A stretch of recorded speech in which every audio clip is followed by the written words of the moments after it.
Chers auditeurs, vous êtes à l'écoute des messages de la bonne nouvelle de Jésus transmis à travers les prédications de l'Église adventiste du 7e jour, Église africaine francophone de Bruxelles.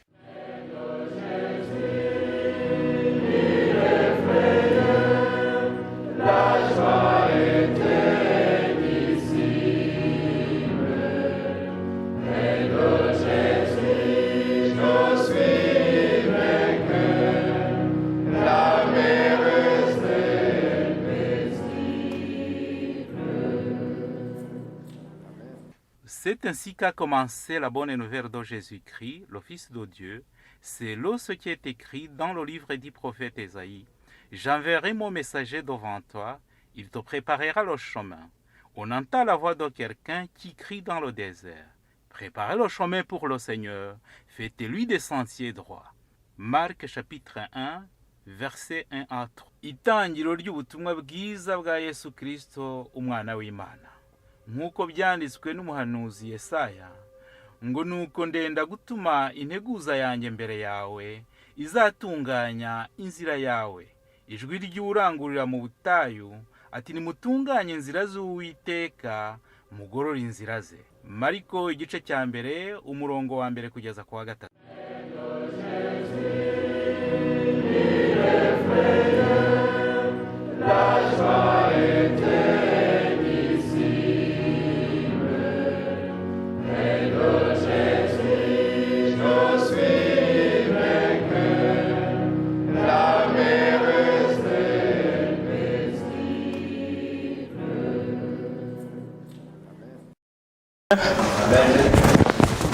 Mwaramutse.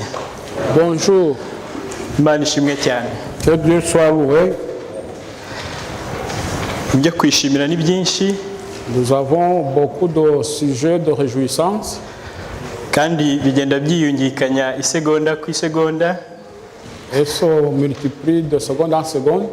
Reka nanjye nyishime muri aka kanya, kandi icyo nzi cyo kimwe, iryo shimwe turarihuje nuko yatubashishije kuza hano mu nzu yayo. J'en profite pour remercier l'Éternel parce qu'il nous a permis de venir ici dans son temple. Ku mahirwe yandi njye ngize yo guhagarara uyu mwanya imbere yanyu, Le privilège aussi que j'ai eu de pouvoir me tenir ici devant vous. ngize irindi shimwe kandi rije mu isegonda rimwe ubwo abaririmbyi baririmbaga. Lorsque ces chanteurs chantaient, j'en ai eu un autre point d'action de reconnaissance. Burya hari ikintu kinezeza Il y a des choses qui rendent la joie. iyo ugiye gukora nk'igikorwa kandi ukabona n'abafatanyagikorwa mu buryo muhujije intego, biba byiza cyane. Et quand tu vas faire quelque chose et que tu vois les gens de tes côtés pour te tenir dans la même direction, cela réjouit beaucoup. Ku bw'indirimbo baririmbye, igihe cyose nk'iyo wateguye amagambo uhita wibaza ese bakopeye cyangwa hari uwababwiye uko bimeze, kuko baririmbye kwizera kandi tugiye kwiga kwizera. Et ils viennent de chanter un chant qui va dans la même direction avec ma prédication. Et ils viennent de chanter au sujet de la foi, et le sujet que nous allons aborder maintenant parle des bienfaits de la foi. Ku bwanjye biranejeje rero, kuko ubwo uba winjiye nyine ufite n'abagushyigikiye. Cela me réjouit beaucoup parce que dans l'acte qu'on va faire, tu as aussi ceux qui te soutiennent. Kandi ikirushijeho kunezeza ni uko nzi ko twese uyu mwanya tugiye kongera gusangira ibyiza by'ukwizera dufite. Et ce qui fait plus le sujet de ma réjouissance, c'est que nous allons partager aujourd'hui les bienfaits de notre foi. Namwe rero muri abafatanyabikorwa kandi twese turabiherwamo umugisha. Vous tous, Nabyo mbifuriza mu izina rya Yesu. vous êtes là pour soutenir la même chose. Que Dieu donc vous bénisse. En Jésus, Amen. Amagambo tugiye kwiga muri iki gitondo aravuga ngo ibyiza byo kwizera Les paroles dufite. que nous allons partager ont pour titre les bienfaits de la foi que nous portons. Ibyiza byo kwizera dufite. Les bienfaits de notre foi. Ijambo kwizera, Le mot la foi, umuntu ashatse kurisobanura ndetse akarisobanuza uko abyumva n'ibitekerezo bye, Si tu souhaites l'expliciter selon ton entendement ou selon tes pensées, ntekereza ko umuntu yajya kure kandi ntabone ubusobanuro nyabwo. tu peux aller plus loin et ne pas donner la bonne signification. Ariko ikintu kinejeje ni uko ijambo ry'Imana riragusobanura. Mais ce qui fait objet de réjouissance, c'est que la parole de Dieu s'explique elle-même. Ndetse n'uburyo gukora nta mbaraga z'umuntu zijyamo ngo zigire uko kuntu kubitunganya kundi, kuko kurenze uko kwavugwa, maze ijambo rimwe hari umuntu yabusobanuza akavuga ngo ni impano y'Imana. Il n'y a aucune force humaine qui peut interagir pour donner le sens correct de la parole de Dieu, mais cela vient de Dieu, c'est un don de Dieu. Nibyo koko umuntu ahabwa impano, Il est vrai que chacun reçoit un don, akanayihabwa rimwe na rimwe bitunguranye, et il peut recevoir son don d'une façon imprévue. bikaba byiza iyo azi neza ko ayikeneye cyangwa ayigomba. Et cela, il est bon lorsque la personne connaît bien qu'il est en besoin de son don. Maze wenda akagira icyo akora cyo kugira ngo ayihabwe ayakire. Ainsi qu'il peut se mettre à une tâche quelconque pour recevoir le don en question.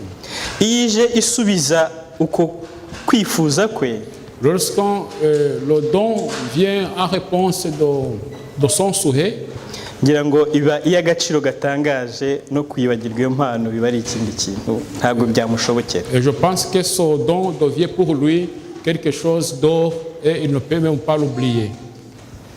Aha rero haratuma twibaza ikibazo twebwe nk'abantu babwira ntidufite impano kandi twahawe impano yo kwizera.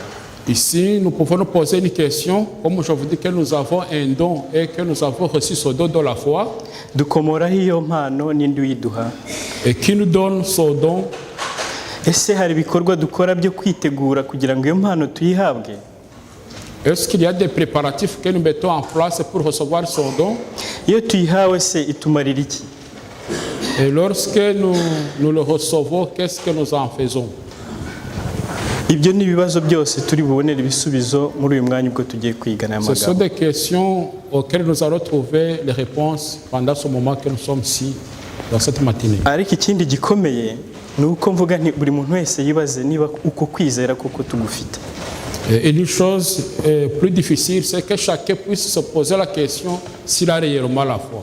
Kuko impano nubwo wayihabwa waba uyishaka wari uyikeneye cyangwa utagize gute, ibasha kugira agaciro bitewe n'uburyo ki wayakiriye ukayigira iyawe. Et même si un don peut être plus utile ou plus important, la façon dont tu le reçois constitue un facteur favorisant. Kuko hari igihe bayiguha Tu peux le ukayakira recevoir ariko ukayipfusha ubusa, et tu ne peux rien en faire. cyangwa ukayijugunya hariya ukanabyibagirwa ko hari n'icyo Ou wahawe. tu peux jeter ce don là-bas et tu oublies même que tu as reçu le don. Reka nahuranye mvuge ngo kwizera n'impano duhabwa n'Imana. Donc, en bref, la foi est un don que nous recevons de Dieu. Nyamuneka ntihabe kuyipfusha ubusa, Ne le négligeons pas, ahubwo tuyigire iyacu kandi tugirire umumaro ukwiye. mais nous devons nous l'approprier pour en rendre utile. Nasamye amagambo amwe avuga ngo nta muntu wabasha kwiremera kwizera. Je lis les paroles qui disent que personne ne peut créer sa foi. Umwuka w'Imana ukorera mu mwuka w'umuntu Le Saint-Esprit œuvre à travers l'esprit de l'homme. ukanamumurikira, L'éclair, niwo urema kwizera ku Mana.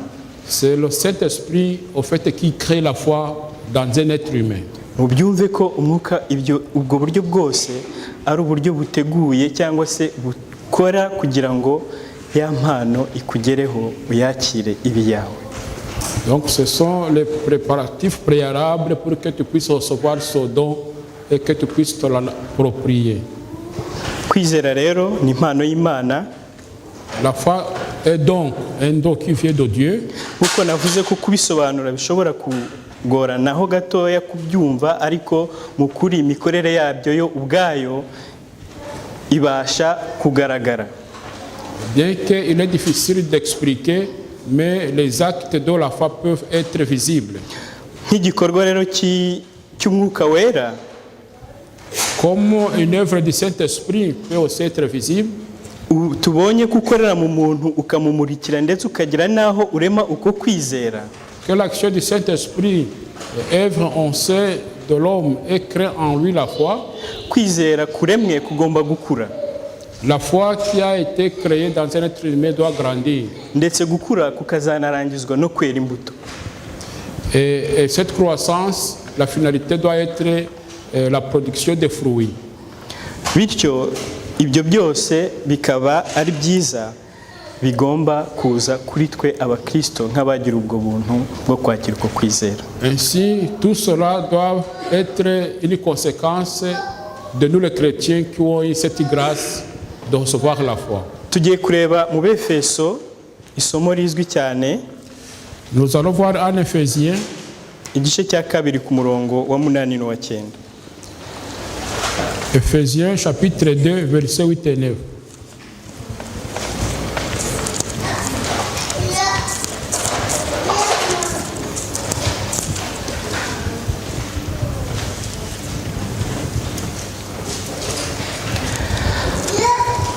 Ku murongo wa 8 haravuga ngo, mwakishijwe n'ubuntu kubwo kwizera, ntibyavuye kuri mwe, ahubwo ni impano y'Imana. Car c'est par la grâce que vous êtes sauvés par le moyen de la foi. Et cela ne vient pas de vous, c'est le don de Dieu. Ntibyavuye no ku mirimo, Ce n'est kugira pas ngo par les hatagira œuvres, umuntu wirarira. afin que personne ne se glorifie.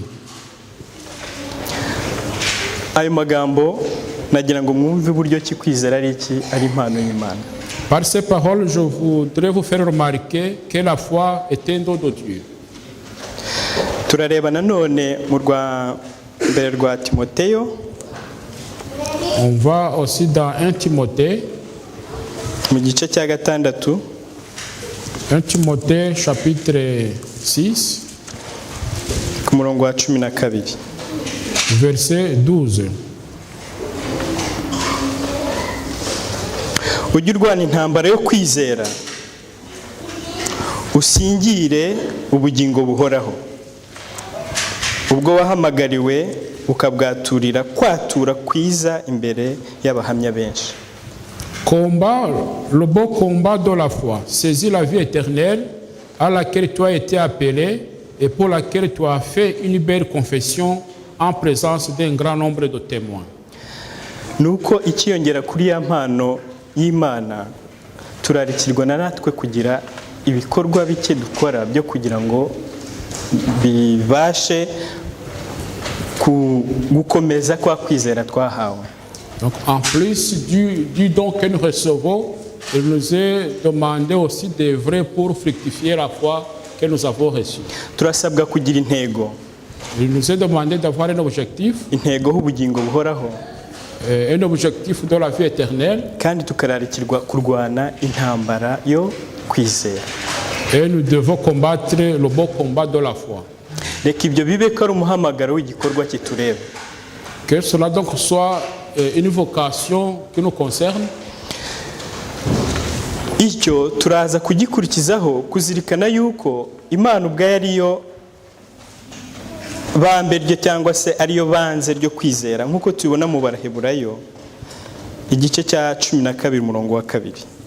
Et comme nous le lisons en Hébreux chapitre 12 verset 2, on voit que Dieu est le fondement de notre foi.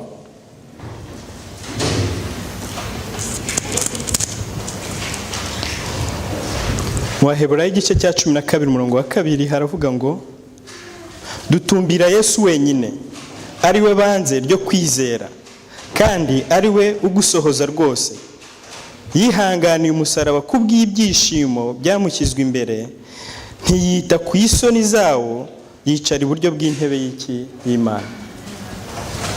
Ayant le regard sur Jésus qui suscite la foi et l'amène à la perfection, en échange de la joie qui lui était réservée, il a souffert la croix, méprisé l'ignominie et s'est assis à la droite du trône de Dieu. Reka ahambabwire ngo reka dutumbire Yesu kuko niwe banze ryo kwizera. Ici, je vous invite donc à focaliser nos regards sur Jésus parce que c'est lui qui l'amène à la perfection. tugiye kureba nanone irindi somo rimwe ryo mu Baroma igice cya 12 umurongo wa 3. Nous allons avoir donc un verset, Romains chapitre 12, verset 3.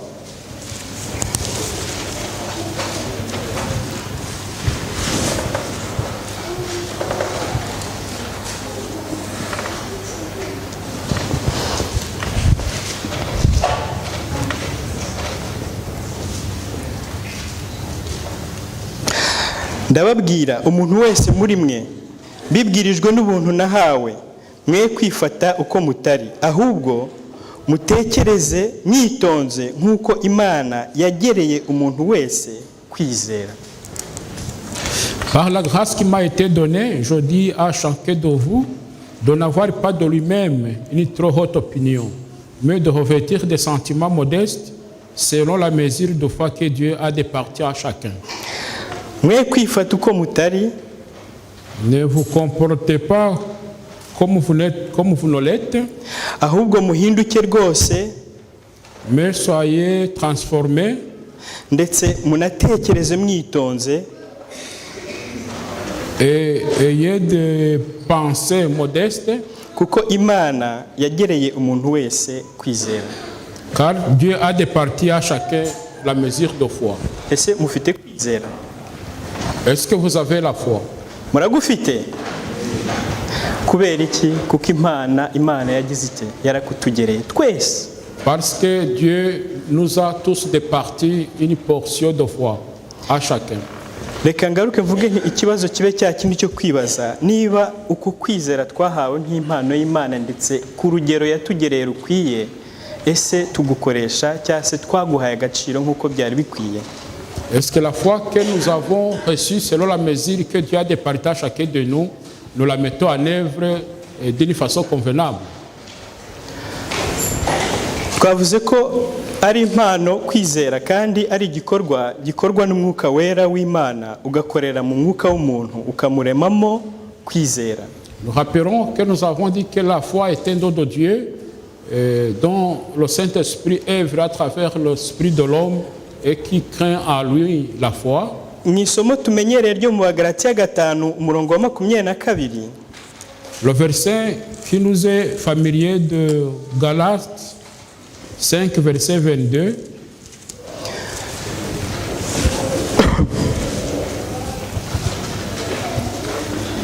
No 23 haravuga ngo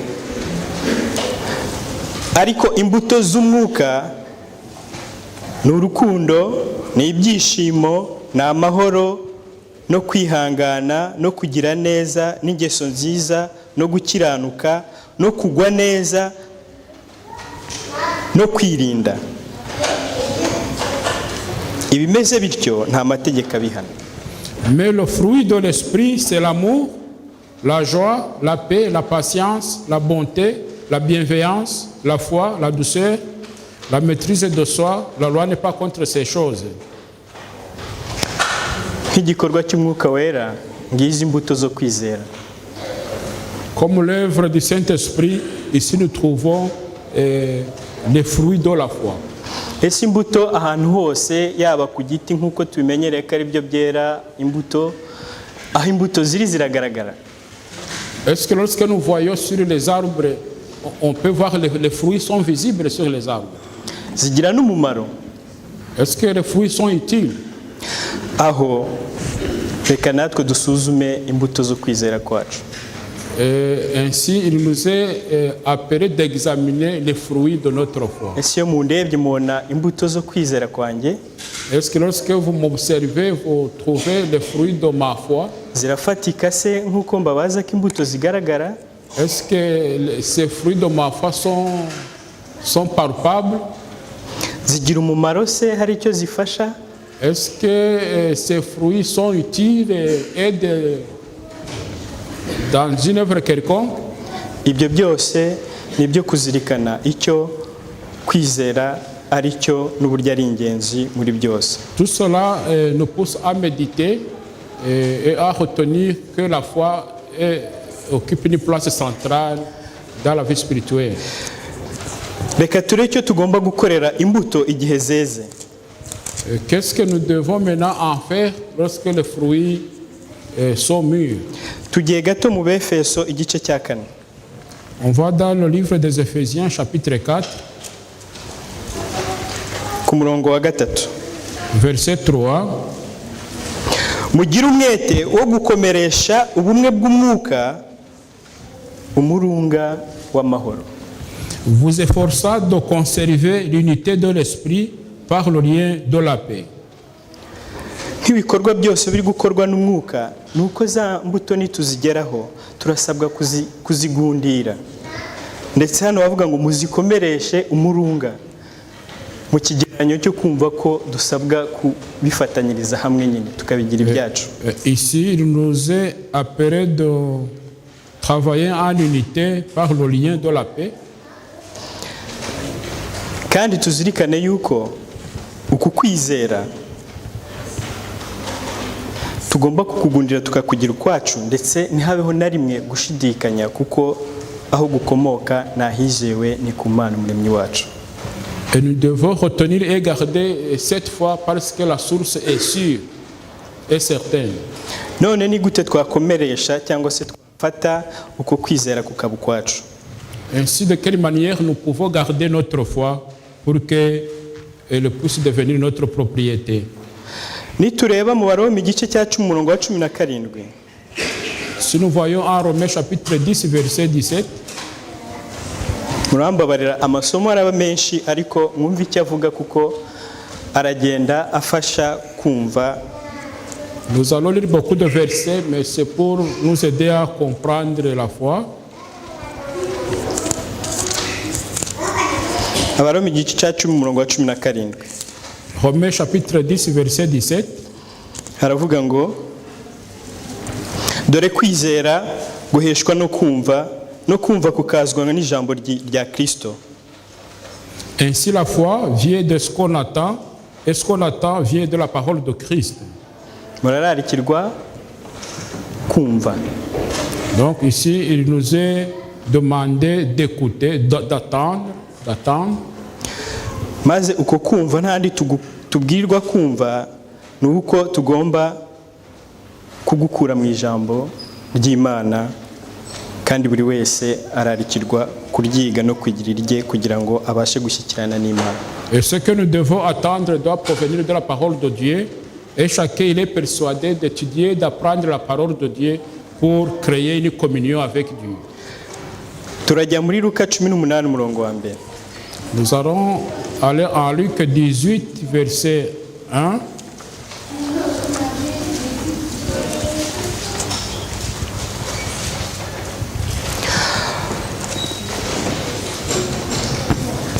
Ku murongo wa mbere haravuga ngo abacira umugani wo kubigisha ko bakwiriye gusenga iteka ntibarambirwe.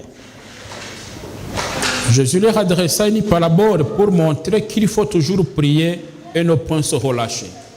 Yesu aha yari ari kumwe n'abigishwa be. Ici Jésus il était avec ses disciples. Ariko ari kubategurira kandi ari no kubakuriza kwizera yabahaye. Ici il les préparait et il les poussait à faire grandir la foi qu'il avait départie à nous. Tudasomye amagambo yose turatwara icyo yavuze aha nuko bakwiriye gusenga iteka ntibagire gute ntibarambirwe. Ici, sans toutefois lire tous les versets, il les persuade donc et les encourage à prier toujours et à ne point se relâcher. Nk'abantu rero dufite kwizera kandi duhamagarirwa gukuza, comme des personnes donc qui ont la foi et qui sont appelées à en faire grandir, murarakirwa gusenga iteka nta kurambirwa na guke kurimo. il nous est demandé de prier sans cesse et tout le temps. Tugiye muri indi somo rimwe ryo muri Matayo igice cya 11 umurongo wa 29. Nous allons lire aussi à Matthieu chapitre 11 verset 29.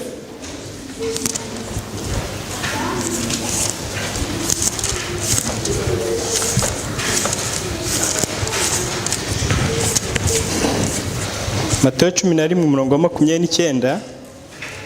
Matthieu chapitre 11 verset 29.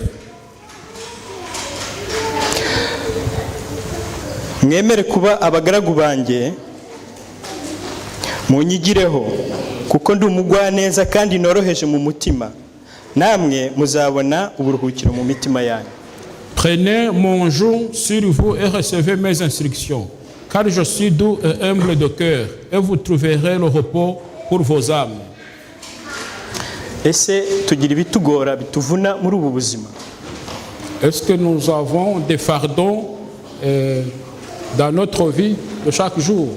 Kandi dufite n'impano nziza twahawe yo kwizera. Alors, comme nous avons aussi reçu le don merveilleux de la foi, Reka muri uyu murongo naho dukuremo turarikirwa gukorana na Yesu. ici, il nous est appelé donc aussi de comprendre que nous devons interagir avec Jésus. Atari ugukora gusa dukorera ubusa, ahubwo n'igihembo kirimo kuko tuzabona amahoro hehe mu mitima yacu. Sans vrai événement, parce qu'il y a même une récompense car nous aurons le repos de nos âmes. Kwizera rero nk'igikorwa kandi nk'impano nziza ntago ari ibyo gufata ngo tugundire turyamishe hariya gusa, ahubwo turarikirwa kubikuza kandi bikatubera iby'igiciro cyinshi kuko bigomba kutwerera za mbuto nk'uko twazize mu Bagalatiya 5. Nous devons donc faire fructifier la foi pour que la foi produise les fruits que nous avons vus en Galates 5, 22. Tuzirikana rero ibyo duhamagariwe gukora kugira ngo turusheho kubana n'Imana kandi dukuze uko kwizera, aho tugomba kwiga ijambo ry'Imana, tugasenga iteka kandi tugakora, ndetse tuzirikana neza ko ari byo kutuhesha amahoro mu mutima. En retenant nos tâches de quotidien, que nous devons donc prier chaque jour et apprendre de la parole de Dieu pour que cela crée le repos de nos âmes. Reka tuzirikane neza yuko hari n'ingorane nazo duhura nazo mu buzima zigatuma tunashidikanya tukumva na kwa kwizera hari kudashyitse, maze ibyo byose tubitekerezeho, tuzirikane ko umuhamagaro n'ubundi ari uguhanga amaso kuri Yesu kugira ngo tubareho twuzurizwa imbaraga zo kukomeramo. Retenons qu'il y a des obstacles auxquels nous sommes confrontés et cela doit nous pousser à focaliser nos regards sur Jésus parce que c'est lui qui mène notre foi à la perfection. Gusa kubwo kuzirikana ko twakijijwe kubw'ubuntu, turwana intambara yo gukuraho ibyatubera imitego, aho tubasha kubaka ku bitekerezo, ku bwenge bwacu, ku mbaraga zacu, tukibwira ko hari icyo bibasha kuba bifashije mu kwizera kwacu. Comme c'est par la grâce que nous sommes sauvés, nous devons retenir que nous ne devons nous reposer sur aucune autre chose, nos forces, notre intelligence, notre expérience, sur rien d'autre que Jésus-Christ qui est le fondement de notre foi. Maze ahubwo tuzirikane icyo duhamagariwe, twiga ijambo ry'Imana, dusenga ubudasiba kandi dukorane n'Imana, tuzabasha gusohoza amahoro. Niyo ntego nziza buri wese yakwiye gufata kubwo kwizera dufite. Mais chacun doit garder la vocation qui lui a été adressée, entre autres celle de prier, d'apprendre la parole de Dieu pour que nous ayons la foi que nous avons aujourd'hui. Nkuko nababwira ko kwizera rimwe na rimwe iyo tushatse kubisobanura bigora mu magambo umuntu yakoresha. Comme je vous ai dit qu'il est toujours difficile d'expliquer la foi, on n'a presque pas les mots pour en expliquer. Tubona neza mu Baheburayo igice cya 11. Nous trouvons en Hébreux chapitre 11 aho batubwira kwizera. Ntekereza ko ari isomo twese tuzi ko ari nayo yaba nk'ubusobanuro nyabwo bwo kwizera. C'est là où nous pouvons vraiment trouver le sens vrai de la foi. Aho dusoma havuga ngo kwizera ni ukumenya rwose ibyiringirwa udashidikanya ko bitazaba, kandi niko kuduhamiriza ibyo tutareba ko ari iby'ukuri. Or, la foi est une ferme assurance des choses qu'on espère, une démonstration de celles qu'on ne voit pas. iri somo turifata gutya ariko rirakomeye, sinzi ko n'ubwenge bwa buri umwe wese ubasha kuryumva. Ce verset, c'est un verset que nous prenons à la légère, mais je pense que l'intelligence de chacun peut même ne pas l'expliquer ou même le comprendre. Rirakomeye hatarimo ubwenge bukomoka kuri wa mwuka uyobora byose ntago waryumva. S'il n'y a pas une intelligence qui vient du Saint-Esprit qui dirige toutes choses, on ne peut pas vraiment comprendre ce verset. Kuko batubwiye ukwizera kandi noneho bagaruyemo ko ritumenyesha ibyiringirwa hakazamo n'ikindi kintu cyitwa kwiringira.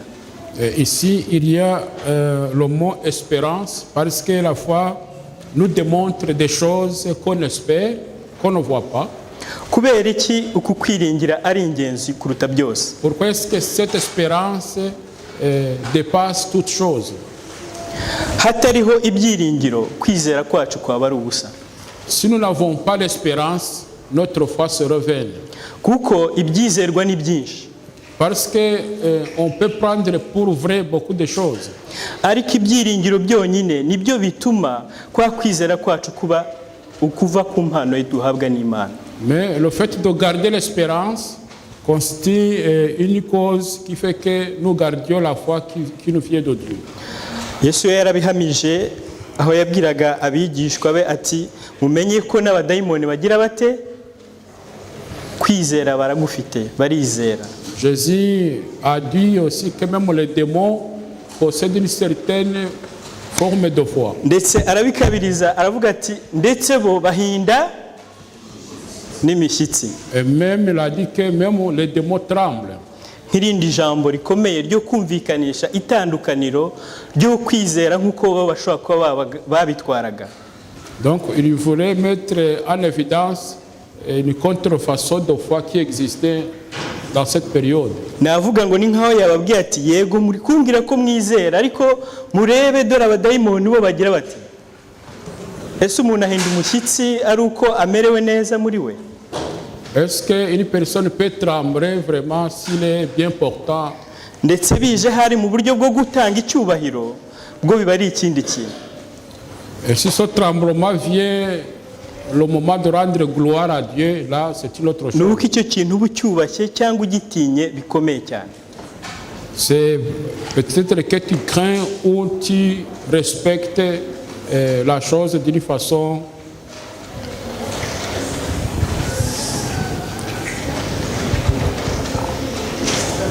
bikomeye cyane. D'une façon difficile quoi, qui dépasse l'attendement.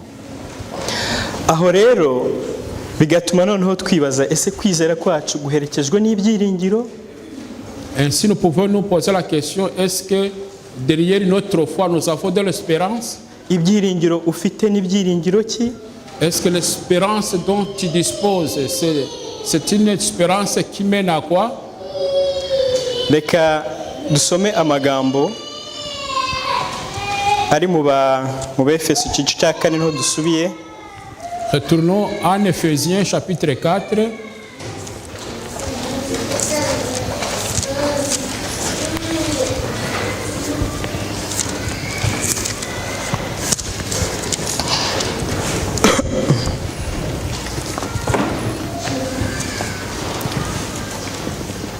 Mu Befeso igice cya 4. Éphésiens chapitre 4. Turahera ku murongo wa mbere. En commençant par le premier verset. Maze tugere no ku murongo wa 16 turagisoma turasoma igice cyaho cyose. Jusqu'au 16e verset. Hafite umutwe uvuga ngo ubumwe bwo kwizera. Le titre est l'unité de la foi. Nuko ndabinginga njyewe imbohe y'umwami Yesu ngo mugende uko bikwiriye ibyo mwahamagariwe, mwicisha bugufi rwose, mufite ubugwaneza bwose no kwihangana, mwihanganirana mu rukundo, mugira umwete wo gukomeresha ubumwe bw'umwuka umurunga w'amahoro. Hariho umubiri umwe n'umwuka umwe nk'uko mwahamagariwe icyiringiro kimwe cyo guhamagarwa kwanyu. hariho umwami umwe no kwizera kumwe n'umubatizo umwe, hariho Imana imwe ariyo data wa twese udusumba twese, uri hagati yacu twese kandi uturimo twese. Ariko umuntu wese muri twe yahawe ubuntu nk'uko urugero rw'impano ya Kristo ruri. Nicyo gituma ivuga iti, amaze kuzamuka mu ijuru ajyana iminyago myinshi, aha abantu impano. Ariko iryo jambo ngo yazamutse mu ijuru risobanurwa rite? Ntirigaragaza yuko yabanje kumanuka ikuzimu? Uwamanutse niwe wazamutse ajya hejuru y'amajuru yose kugira ngo asohoze byose. Nuko aha bamwe kuba intumwa ze, n'abandi kuba abahanuzi, n'abandi kuba ababwiriza butumwa bwiza, n'abandi kuba abungeri n'abigisha, kugira ngo abera batunganirizwe rwose gukora umurimo wo kugabura iby'Imana no gukomeza umubiri wa Kristo, kugeza ubwo twese tuzasohora kugira ubumwe bwo kwizera no kumenya umwana w'Imana, kandi kugeza ubwo tuzasohoza kuba abantu bashyitse bageze ku rugero rushyitse rw'igihagararo cya Kristo, kugira ngo tudakomeza kuba abana duteraganwa n'umuraba, tujyanwa hirya no hino n'imiyaga yose y'imyigishirize n'uburiganya bw'abantu n'ubwenge bubi n'uburyo bwinshi bwo kutuyobya. Ahubwo tuvuge ukuri turi mu rukundo, dukurire muri we muri byose. Uwo ni we mutwe, ari wo Kristo. Kuko uwo niho umubiri we n'umubiri wose uteranywa neza ugafatanywa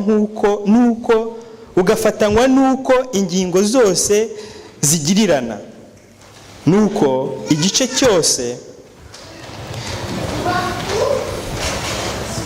igice cyose kigakora umurimo wacyo cyagenewe.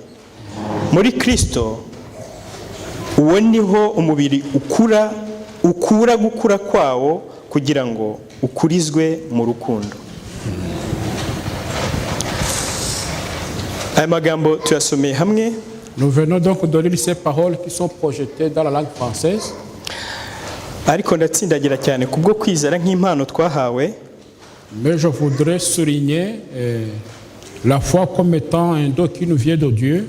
Ndizera ntashidikanya ko abaye nk'ayavuga cyangwa nk'ayarezima mu magambo make ibyo twabanje kuvuga byose. Et ces paroles que nous venons de lire viennent en quelque sorte constituer un résumé de tout ce que nous avons précédemment évoqué. Tubwira icyo kwizera kutuzanira. Elle nous montre ce dont nous apporte la foi. Akatubwira uburyo bwose kubigeraho bishoboka. Elle nous montre le moyen pour y parvenir. Akaduha inama y'icyo tugomba gukora kugira ngo dukuze kwizera. Elle nous donne aussi les conseils pour faire fructifier notre foi. Kandi akaduhamagarira no kugira ngo atuvane ahantu agere n'ahatugeza. Et nous appelle aussi à grandir graduellement.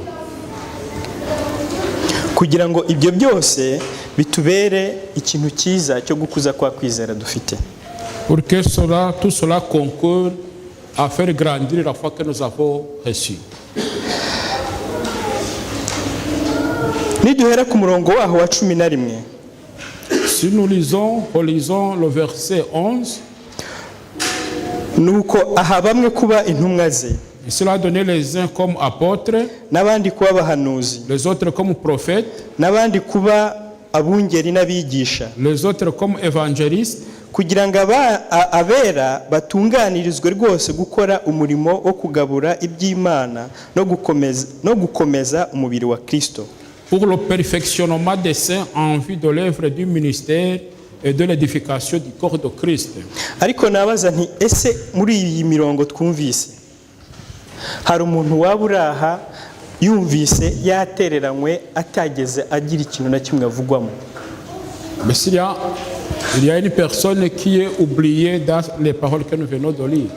kuko hari igihe hari wakumva avuze ngo azagira bamwe intumwa, abandi abahanuzi, abandi ababwirizabutumwa, abandi kuba bungeri n'abigisha, wenda akavuga ati nabo babwirwa gusa kandi wenda nge ntago ndabwiriza, ntago ukabura ikintu na kimwe uhagararamo muri ubwo buryo. Birashoboka.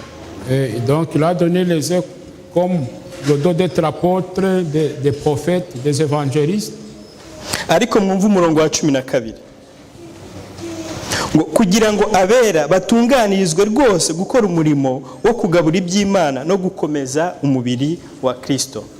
Donc au verset 12, tous ces dons sont donnés pour le perfectionnement des saints en vue de l'œuvre du ministère et de l'édification du corps de Christ. Reka mvuge ngo n'uwabayi wenda atibonaho mu buryo cyabitondagura yumve ko ararikirwa kuba cyangwa gukora kugira ngo umubiri wa Kristo ukomere. Donc tout le monde devrait se sentir visé parce que chacun est appelé à jouer le rôle pour édifier le corps du Christ. Kugeza ubwo twese tuzasohoza kugira ubumwe bwo kwizera no kumenya umwana w'Imana, kandi kugeza ubwo tuzasohoza kuba abantu bashyitse bageze ku rugero rushyitse rw'igihagararo cya Kristo. Jusqu'à ce que nous soyons tous parvenus à l'unité de la foi et de la connaissance du Fils de Dieu, à l'état d'homme fait à la mesure de la stature parfaite de Christ. Twumve neza ko umurongo wa 13 uratujyana muri kwa gukuza kwa kwizera dufite. Ainsi, le verset 13 nous appelle à faire grandir la foi qui nous a été départie. Bikageraho bidukura bishaka kutugeza ku gihagararo cyane. Et cela nous pousse justement pour atteindre l'état d'homme fait à la mesure de la stature de Christ. Ese iyo niyo ntego cyane icyo cyifuzo cy'umuntu wese uraha mu kwizera afite? Est-ce que cela est l'objectif de toute personne qui est ici dans la direction de sa foi? Ku murongo wa 14 impamvu turarikirwa gukora ibyo. Le verset 14, pourquoi est-ce que nous devons faire cela? Kugira ngo tudakomeza kuba abana duteraganwa n'umuraba tujyanwa hirya no hino n'imiyaga yose y'imyigishirize n'uburiganya bw'abantu n'ubwenge bubi n'uburyo bwinshi bwo kuyobya. Ainsi nous ne serons plus des enfants flottants et emportés à tout vent de doctrine par la tromperie des hommes, par les ruses dans les moyens de séduction. N'uburyo bwinshi bwo kuyobya. Avec donc plusieurs moyens de séduction. Aha naho hari ahantu hajyana hakagera. Et cela aussi peut éclaircir dans une certaine direction. Reka mwumve ko igihe twambaye kwizera uko waba ungana kose kutari kwa kwizera gufite ibyiringiro kandi kwaje nk'impano y'Imana. Uzi ko uri umwana. Donc si nous mettons en évidence le fait que la foi que nous recevons vient de Dieu et que nous oublions cela, nous sommes donc en ce moment-là des enfants. Icyo gihe uragaragara nk'umwana imbere y'Imana. Tu es comme un enfant devant Dieu. Ni nkaho wagiye mu byondo ugatoba ukigaragura ibyo uzi byose umwana akora abinezerewemo kuko ari cyo kigero cyiwe. C'est comme si tu peux t'embourber dans la boue comme le petit enfant le fait. Parce que c'est à la mesure de la foi dont tu disposes que tu agis. Turararikirwa rero kuva mu bwana budafite kwizera kugira ngo duhagarare ku gihagararo cyiza turarikirwa aricyo cyande. Il nous est demandé donc de quitter ce stade des enfants et d'atteindre la stature parfaite du Christ. Ese hari wakishimira kugira isura igaragara nk'umuntu mukuru gutya turi ariko ukinezererwa cya caractère zose zikaba ari za zindi tubona n'umwana? Est-ce que en tant que des personnes adultes tu voudrais paraître comme un petit enfant alors que tu es adulte? Hari wakifuza? Est-ce qu'il y a quelqu'un qui peut aspirer à ça? Hari waduha se ahubwo igikorwa kugira ngo ibyo byose bigende bimwe bitakara birekwa, hari ubasha kubikontorora akaba yakubwira ati ni impamvu ni? Est-ce qu'il y a quelqu'un qui pourrait énumérer les causes de... Kuki umwana abyuka avuka agatangira ry'itaka akagira igihe ahubwo kurikora yaba noneho umwanduje akenda no kugukubita noneho akaba atangiye kugenda areka bya bindi byose. Umuntu yabisobanura ko ari iki kikoze ibyo bintu. Né, grandi, le fait de s'embourber dans la boue, il commence à stopper de le faire. Qu'est-ce qu'on peut donner à titre explicatif de cet avancement de l'enfant? Reka wenda twe kubishyira mu by'ubwenge busanzwe gusa kuko nabwo hari igihe ngo bushukana ariko tubyumviremo icyo kwizera ari cyo mu gukura k'umuntu wese ufite kwizera. Que ces exemples donc nous amènent à voir réellement ce que c'est la foi et comment nous devons la faire fructifier. Kandi baduteguje batubwira yuko bibasha kuba inyigisho z'ibinyoma, bibasha kuba uburiganya bwinshi, bibasha no kuba ibyo twita ubwenge nyamara bubi. Ibyo byose biraza bikatwisukaho bifite umugambi wo kugira ngo biduheze muri kwa kubura iki ukwizera. Ici il a été évoqué donc la tromperie des hommes, une ruse ou le moyen de séduction, tout cela concourt à nous faire perdre la foi. Ndetse mu buryo bwo gusa nkaho byose batabitondagura ngo birangire barongera ngo n'uburyo bwinshi bwo kugira gute bwo kuyobya. Bivuga ngo nyamuneka muzirikane icyo kwizera ari cyo kandi tukigundire kuko kuranugarijwe. Aho twasomye mbere ho havugaga ngo murwane intambara yo kugira gute yo kwizera kugira ngo tugukuze. Comme il ne peut pas nous être donné la liste exhaustive de toutes les tromperies, on résume par tous les moyens de séduction pour que justement nous puissions nous en préserver et de faire fructifier notre foi. Ahubwo dore icyo duhamagarirwa ku murongo wa 15 ahubwo tuvuga ukuri turi mu rukundo dukurire muri we muri byose uwo ni we mutwe ari wo Kristo. Mais au verset 15 on nous dit mais en professant la vérité dans l'amour nous croîtrons à tous égards en celui qui est le chef, Christ. Kuri uwo niho umubiri wose uteranywa neza ugafatanywa nuko ingingo zose zigirirana nuko igice cyose kigakora umurimo wacyo cyagenewe. C'est de lui et grâce à tous les liens de son assistance que tout le corps bien coordonné et formant un solide assemblage tire son accroissement selon la force qui convient à chacune de ses parties. Reka mvuga ahangaha ngo ngiki kibuza umwana kurya bya bitaka igihe runaka ndetse hakagera nk'igihe ubimusiga akakurakarira cyangwa akababara yarabikundaga mbere nuko haba habaye iki n'uyu murongo wa 16. Et disons que c'est ceci qui interdit au petit enfant de s'embourber dans la boue et même si tu mets la boue sur ses vêtements, il réagit négativement. C'est à cause du contenu de ce verset que nous venons de lire.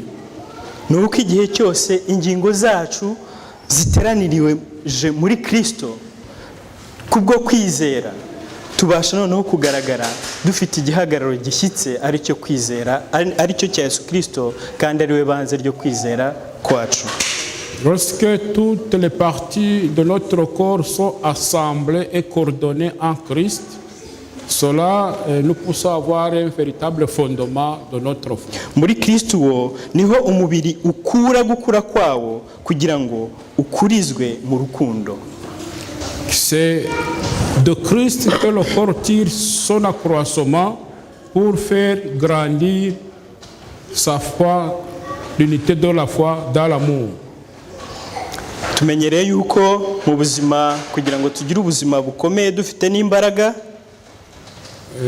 pour avoir une saine santé avec force. Ikibanza cyacu gishobora kuza mbere tukanizera ko ariho imbaraga ziva nuko dutamira tukarya. Ce qui nous donne la force c'est que nous mangeons. Ibyo bikagira ndetse ntekereza ko bibasha no kwica ibyumviro bimwe kumva ko ariho dukura izo mbaraga. Donc le fait de manger, il y va de soi que c'est de là où nous tirons notre force. nibyo koko, ariko noneho twongeye kumva ko mu buryo bwo kwizera hari ibindi bigomba gukorwa. Mais si nous transposons cela dans le côté de la foi, il y a d'autres préalables qui doivent être mis en place pour que la foi puisse grandir. Mbibutse twigeze kubinyuramo nuko tugomba kwiga ijambo ry'Imana. Je peux vous le rappeler, nous l'avons évoqué avant. Tugasenga ubudasiba, la parole de Dieu et prier sans cesse. Tugasenga ubudasiba, kandi tukanakorana na Yesu, twemera kuba abagaragu be twicishije bugufi. Et nous devons interagir avec Christ avec un sentiment d'humilité pour devenir ses esclaves. Ibyo biratwubaka bikadukurira kwa kwizera twahawe nk'impano.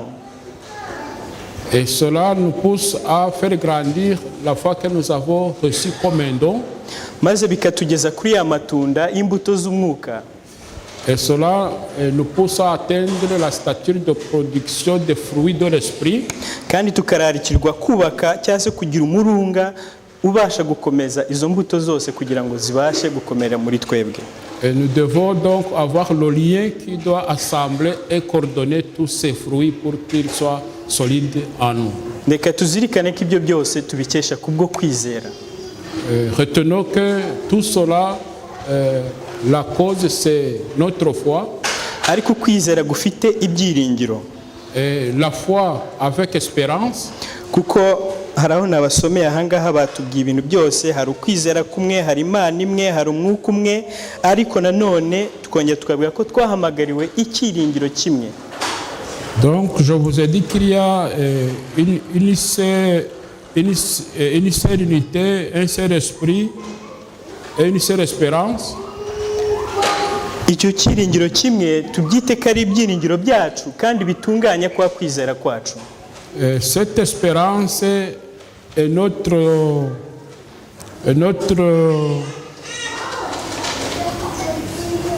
c'est elle qui mène à la perfection notre foi. Kuko uko kwize icyo cyiringiro kidahari, ibyo twabamo byose nuko kwizera twa dufite ni nka kwa kundi n'abadayimoni bagize gute baba bafite. Si nous disposons cette foi sans espérance, alors nous aurons une foi assimilable à celle des démons. Bitaba rero kubaka cyangwa tukaba dufite impagarike yubatse gutya gusa twumva ngo turizera tubirimo gutya ariko nta kintu twikorera, bisa nk'aya mpano twafashe tukayishyira iruhande gusa. Donc apparaître comme des édifices inutiles qui ont mis de côté leur foi. Turajya kureba mu Baheburayo igice cya 10 aho Ganza dusomeye. Nous allons lire en Hébreux chapitre 10. Kugira nk'uko mbabwira ko rimwe twibeshya ko ibiryo bidutunze ari byo bishobora gutuma tubasha kuba abantu bashyitse bafite imbaraga, ahubwo mwumve icyo. Quelquefois nous nous trompons que les aliments que nous consommons nous donnent la force ou nous donnent une saine vie. Twumve icyo umukiranutsi cyangwa se ufite uko kwizera kw'ibyiringiro ibimubeshaho ibyo ari byo. Écoutons ce qui fait vivre cet homme qui a une foi avec espérance. Ariko umukiranutsi wanjye azabeshwaho no kwizera, nyamara nasubira inyuma umutima wanjye ntuzamwishimira. Ariko twebweho ntidufite gusubira inyuma ngo turimbuke, ahubwo dufite kwizera kugira ngo kuzakize ubugingo bwacu. Ese dufite kwizera nk'ibiryo by'abakiranutsi? Est-ce que nous avons la foi comme aliment des saints? Ese turahumurijwe ahari yuko nubwo muri ya ntambara nyine turwana habamo uko gutsinda no gusubira inyuma no kugira gute, ariko ko icy'ingenzi ari uko tugira kwizera kukaba ariko kuba nyambere muri twebwe? Est-ce que nous sommes consolés par le fait que nous traversons de différents moments de notre vie où nous avons des défaites? Ko kubwo kwizera tubasha gukizwa tukanakiza ubugingo bwacu? Que par la foi nous pouvons sauver nos vies? Ni byinshi byo kwibaza ku kwizera kwacu. Nous pouvons nous poser beaucoup de questions en rapport avec notre foi. ariko mureke tukuzirikane ko ari impano duhabwa n'Imana. Mais retenons fermement que c'est un don qui nous vient de Dieu. Kandi tumenye neza yuko Yesu Kristo ari we banze ryo kwizera. Et retenons que Christ est le fondement de notre foi. Urebye mu Baheburayo igice cya 11 umurongo wa 6 ho, Si nous lisons en Hébreux chapitre 11 verset 6, hatubwira neza iby'abatizera uko bimeze. nous avons un verset en rapport avec les gens qui ne croient pas. Ariko utizera ntibishoboka ko ayinezeza, kuko uwegera Imana akwiriye kwizera yuko iriho ikagororera abayishaka. Or, sans la foi, il est impossible de lui être agréable, car il faut que celui qui s'approche de Dieu croit que Dieu existe et qu'il est le rémunérateur de ceux qui le cherchent. La vedete baririmbye neza indirimbo badukangurira kwibaza ikibazo, niyo mpamvu nabwiye ko byanejeje. Donc la chorale a chanté un chant qui nous pousse à nous questionner. Ça m'a aho réjoui. bibazaga ngo icyampa nkizera rwose, Où il demandait à Dieu de leur donner une foi inébranlable, ngo singire ikintu na kimwe kintinyisha cyangwa kintera ubwoba, qu'il n'y ait devant eux aucune cause de crainte, maze ibyiringiro cyangwa kwizera uko nguko duhawe n'Imana tukazirikana ko kuturemamo ibyiringiro by'uko tuzabana na Imana mu ijuru. Ainsi, cette foi que nous recevons de Dieu crée en nous les desseins comme quoi nous vivrons avec Dieu au ciel. Nakunze indirimbo kubwo kwizera navugaga n'ibyiringiro nshaka kubabwira byari birimo mu kuri. J'ai aimé le chant parce que la foi que je voulais évoquer, tous les éléments de la foi étaient contenus dans le chant. Reka tuzirikane ko kwizera gusa kudahagije, ahubwo tugomba kugira ibyo byiringiro. Avoir la foi, ce n'est pas suffisant, nous devons aussi avoir cette espérance. Kandi si ibyiringiro bisanzwe gusa, kuko uwo tubifiteho ni umugabo ukomeye. Ce n'est pas aussi une espérance vaine parce que la personne qui nous donne cette espérance, c'est un vaillant homme. Kandi kubw'urukundo dukunda, Et grâce à l'amour qu'il porte envers nous, ijuru riba ryaratanze ibyo ari byo byose bivuga ati nyamuneka mumenye ko kwizera ko mu minsi y'imperuka ntago koroshye.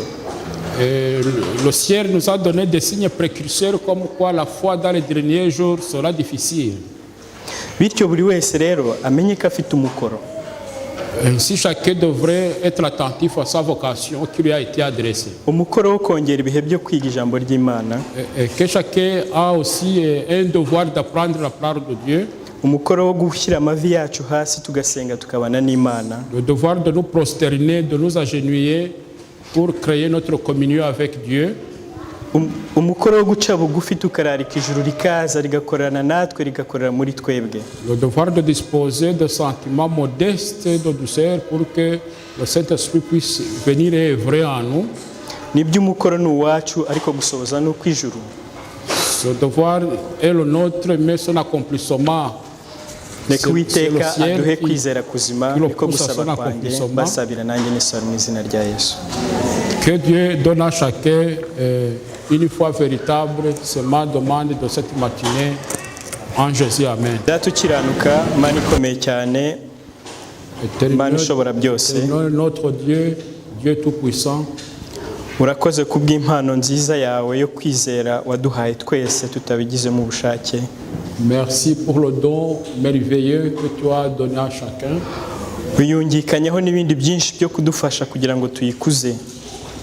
Et tu as départi à nous plusieurs autres moyens pour le faire fructifier. Uduha n'imiburo myinshi y'uburyo ki tugomba kugendana nawe muri byose.